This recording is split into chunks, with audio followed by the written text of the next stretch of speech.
Welcome back. We are focusing on Greece today, continuing on from our earlier podcast about ancient Iran. A couple of things you should know about Greece before we dive right in. Let's talk about their geography. You've learned this years ago. Greece is part of the Mediterranean area, surrounded by the Mediterranean Sea.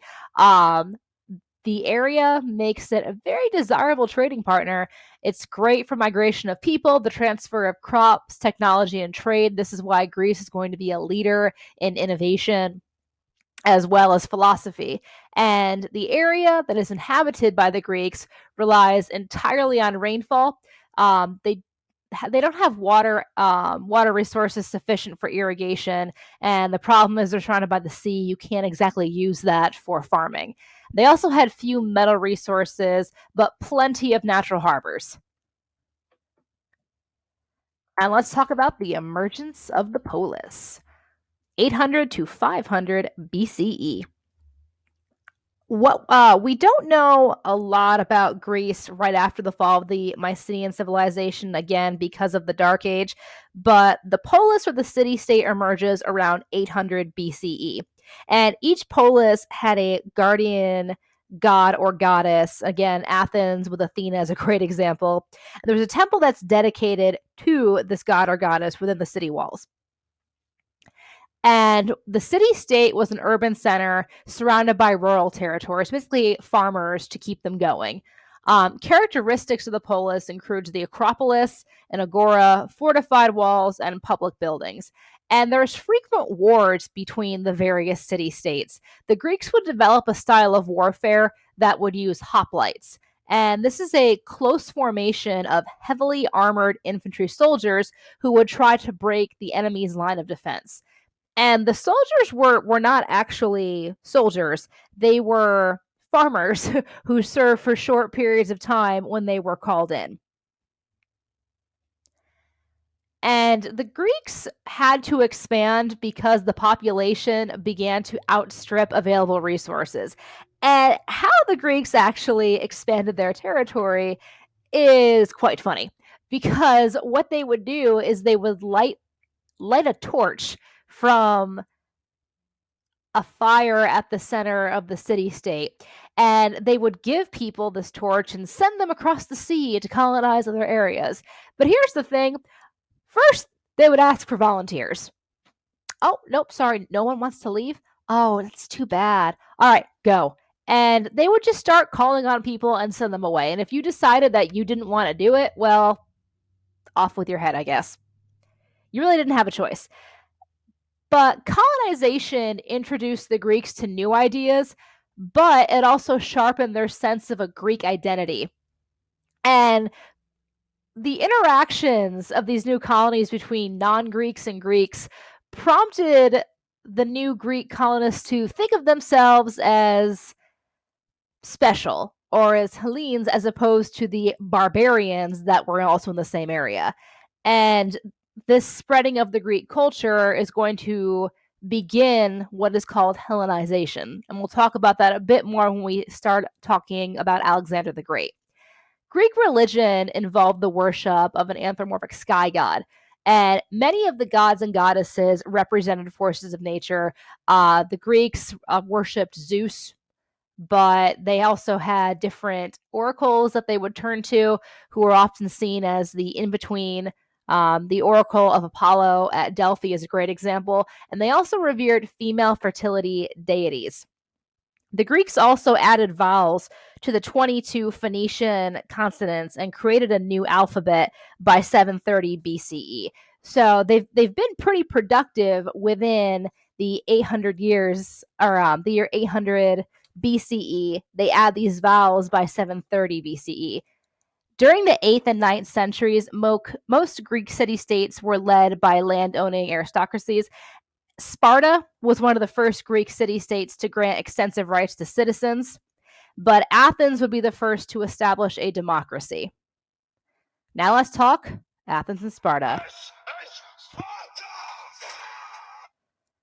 And that is not a copyright violation because it was for educational purposes and less than 30 seconds. Thank you, Gerard Butler. Sparta was a polis located in the Peloponnesian in southern Greece. So if you take a look at the map, here we've got Sparta. Here we have Athens, and mentioning the Battle of Troy earlier, Troy's right up here. To assure itself of a food supply, Sparta took over the fertile land of Messenia, and they actually enslaved the people living there.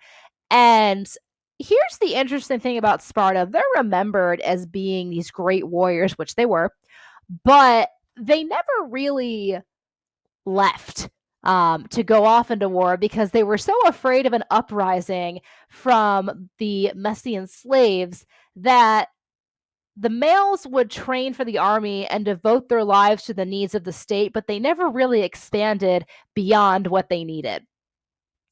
Athens, on the other hand, had an unusually large hinterland that supported a population of about 300,000.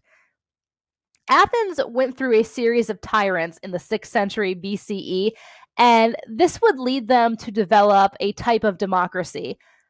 In the late 6th and early to mid 5th centuries, Athens ejected the tyrant family, and Pericles completed the transition to a full quote unquote democracy in the 460s to the 450s. And the popular government bodies included the Assembly, the Council of 500, and the People's Court. But Athenian democracy it's not a true democracy. It's certainly not what most people think of. And here's why. First of all, most Athenians didn't actually get to have a say in the government. Only free men could, and it ended up being about 10 to 15% of the Athenian population actually had a say in how the city state was controlled.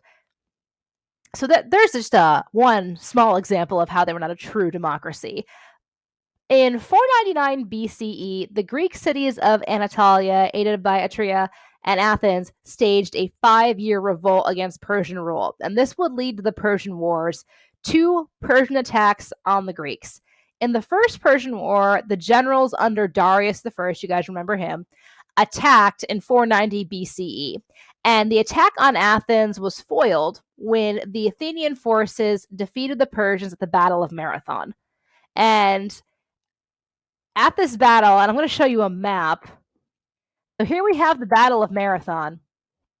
And once the Persian army had been defeated, a runner was sent from here, from this Battle of Marathon, back to the city so he could tell people, we've won. We did it. It's over. And he ran on foot. He made it back to the city in less than, I believe it was 2 or 3 hours without stopping, managed to say, we've won, the Persians are defeated, or something like that. And then his heart exploded in his chest and he died because he ran 26.2 miles without stopping. Now, y'all have seen the Boston Marathon. I believe the winner in the 2000, what was it? Was the 15 or 16 marathon? The person who won it ran it in 2 hours and 20 minutes. But you need to be in phenomenal shape for that. You can't just say, I'm going to run a marathon today and run it in less than 3 hours and expect that you'll be fine. The second war, Xerxes, so the son of Darius, leads an army against the Greeks in 480 BCE, and many Greek city-states actually submitted to this, but not the Spartans. The Spartans organized the Hellenic League and defeated the Persians, but they didn't do it alone. 300 Spartan soldiers agreed to block the path, Battle of Thermopylae, agree to block the path to buy the other soldiers in the Hellenic League more time. And if you've seen 300, they at least got that part right. But the king in Sparta, Leonidas, is not the only king. Sparta actually had about 3 or 4 kings at any given point. He stays with the men and he dies. As you've seen in the movie 300, you should know that Xerxes was not 7 feet tall. He did not paint himself in gold, and he did not have 300 piercings. Oh, Hollywood. But this battle does cost him, and that's what he's remembered for. And thanks to Hollywood, a lot of people really view him as this villain. And I mentioned that in the earlier podcast of Xerxes being villainized. Here's the thing, though. He's going to do the exact same thing, or I should say he did the exact same thing that Alexander the Great is going to do. You expand your empire. And he does it too. But again, that's how modern day history and modern day events can impact our view of the past, especially Hollywood. All right. So, naturally, after Athens forms the Delian League, they get a little hot headed because of their role in defeating Xerxes. And the classical period of Greek history was marked by the dominant role of Athens. And Athens begins to subordinate the other states of the Delian League. They become an imperial power. And the power of Athens is based on the Athenian navy. The keys to the strength of this navy, it's technological innovation and the use of lower class men as rowers. And these boats that the Athenians used actually could have 170 rowers. And they could be not just facing each other and going in columns, but also in rows. So you've got benches stacked 3 men high of rowers. These men are going to demand citizenship because they are the power behind the Athenian navy. Athens used its power to carry out profitable trade and extract annual tribute from subjects. Also from Athens are the 3 most influential philosophers of the classical period. So you've got Socrates, and he turns the focus of philosophy to ethics. He is looking for the precise meaning of words, and he creates a Socratic method of question and answer that people still use today. But unfortunately, he was tried on charges of corrupting the youth and not believing in the gods, and he was sentenced to death. I believe he ended up drinking poisoned wine. I think there was hemlock in the wine, and that's how he died. But Socrates had a student named Plato who wrote dialogues exploring concepts such as justice, excellence, and wisdom. And Plato taught that the world we see is a pale reflection of a higher ideal reality. And Plato's intellectual activity is represented as a transition from oral to written language. Plato not only read a lot, he wrote many books. He also founded a school called the Academy based on his teachings. And Plato continues using the Socratic method in his school that he creates in Athens. And Aristotle was one person who would attend that academy. Aristotle believed that human nature was not necessarily good and that people had to study hard and work hard to overcome their desires. And for Aristotle, education had to be broad. It included astronomy, nature studies, geography, and logic, which is probably why one of his most famous students became such a powerful and great leader, because he was Alexander the Great's tutor. Going back to Athenian democracy, very limited in its scope for true democracy, only adult males, only 10 to 15% of the population. So women, children, slaves, and foreigners didn't have the rights of citizens. And that's a really big problem when you're an empire with a very diverse population. If you say foreigners don't have the same right as true citizens, you're excluding the majority of your population. Slaves were mostly foreign, they accounted for a third, and they're regarded as property. The average Athenian family actually owned one or more slaves. Generally, they were treated like a domestic servant.